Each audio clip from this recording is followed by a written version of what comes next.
critically analyzing global affairs. The Muckrakers on today's News Talk, TNT. Well, hello, and a very warm welcome back to the Muckrakers with me, Andrew Eborn. And as always on the Muckrakers, we pledge to shine more lights and less heat on those issues that really matter to you. Well, this time next week, it could be Starmageddon.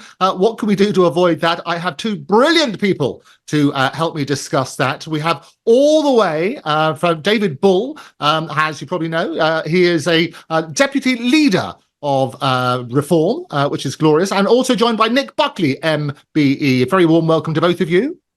Hello, lovely to see you, Andrew. A delight and a pleasure as always. It's always good, and nice to see you, Nick, as well. Now, Nick grew up, you probably know this, in a challenging environment, but he overcame personal obstacles to become a successful entrepreneur and community leader. He started it from humble beginnings and transitioned from market trading to a career in public service, where he excelled in roles aimed at reducing crime and antisocial behaviour. Sounds as though you wrote that yourself, Nick. It sounds good. It does sound like I wrote it. And Dr. David Bull, who I also know very well, is a television presenter, author and politician who served as deputy leader of Reform UK since 2021 and as co-deputy leader alongside Ben Habib, who I had on the show just last week, since 2023. He was a member of the European Parliament for North West England from 2019 to 2020. No finer people to discuss what's going on in the UK at the moment. Let's start off, gentlemen, with the most pressing issue in this election campaign. What do you see that to be, David? Oh, for us, there is no doubt this is the immigration election. That's what people are saying when I go around the country. And let me tell you, I have been around this country. I don't actually know whether I'm coming or going. But look, we've had 2.5 million people that have come to this country in the last 2 years, and everything comes off that. So people know they can't get their kids into school. They can't actually see a GP. They can't get into hospitals. The roads are terrible. The infrastructure is falling apart. When you look at the number of illegal migrants, this is a fraction of the problem when you compare it to legal migration. And the government says, oh, we've got a plan, we're bringing down legal migration. Are you really? Last year, 685,000 people came to this country. That is the same as a city the size of Manchester. So is it any wonder that everything is falling apart? So it's immigration for us. It's also the economy, of course, the cost of living crisis, that's right up there. The NHS, of course, falling apart. We have terrible waiting lists, as you know, 8 million people on a primary waiting list, 12 million on a secondary waiting list. And of course, we're throwing tons of cash at it, but it's not reaching the floor. I was in Suffolk, actually, last night, and again, crime and policing comes up yet again. We pretty much have decriminalised crime. You can go to Tesco and nick 200 quid's worth of stuff, and no one will do anything about it. I mean, totally unacceptable. And one of the other things that I will throw into this is net zero, because the two main parties are worshipping at the altar of net zero. But do you know what? No one can tell me how much it's going to cost. And we believe it's going to cost £3 trillion. No one voted for that. It's on your bill, and people are getting poorer and they are hungrier, and we have seen that, and people really struggling. And they're being told, oh, you've got to replace your boiler. Well, who's paying for that? You know, these are the really pressing issues as I go around the country campaigning. Okay, brilliant. Nick? I agree. Immigration is a huge issue, and it's come to the front now because people are willing to talk about it. A couple of years ago, people had these problems 2 years ago, but were too scared to use the word immigration, especially mass immigration. We're over the hill now. People are talking about it all the time. And the second thing for me is the fact that people have realised now nothing works in the country anymore. From schooling to NHS, to potholes, to councils, to government.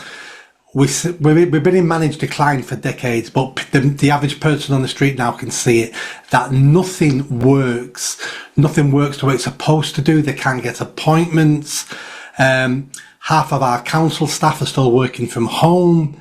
The whole country is a shambles, and people have realised that now, and people are so angry and so annoyed. Yeah.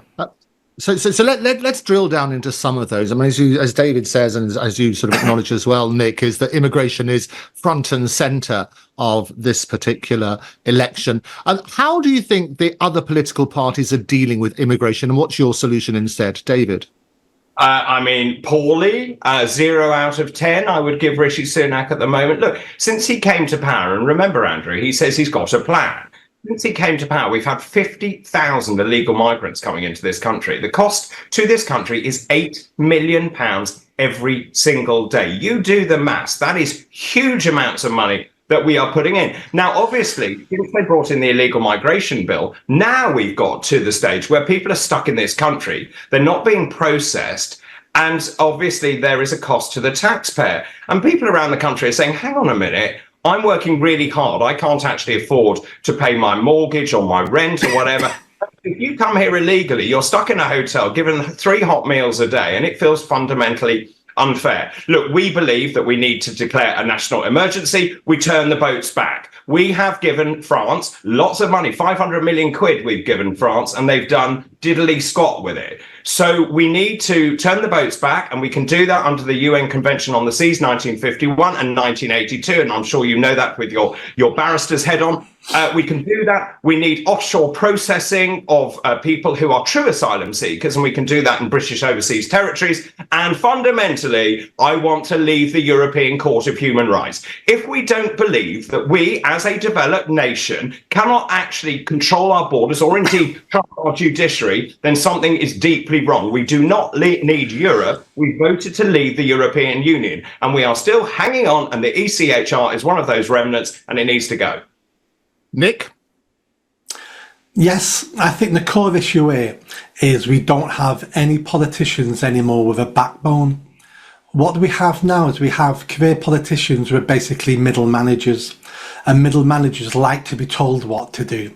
Hence why the vast majority of MPs wanted to remain in the EU, why the vast majority of MPs and the cabinet don't want to leave the Court of Human Rights, European Court of Human Rights, is because that means they're responsible. That means they're going to have to make decisions, and middle managers always prefer to implement what someone else tells them to do.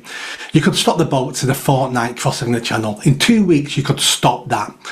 Mass immigration is happening in our country because of managed decline, but also because nobody wants to take the tough decisions today, because the economy may take a hit. So nobody wants that to happen on their watch. We don't have any statespeople anymore now. People who come into politics and then say, I'm doing this for the right reasons. It may cost me my career, but I don't care. If you don't like what I'm going to do, vote me out. The last person to say anything like that was Jeremy Corbyn.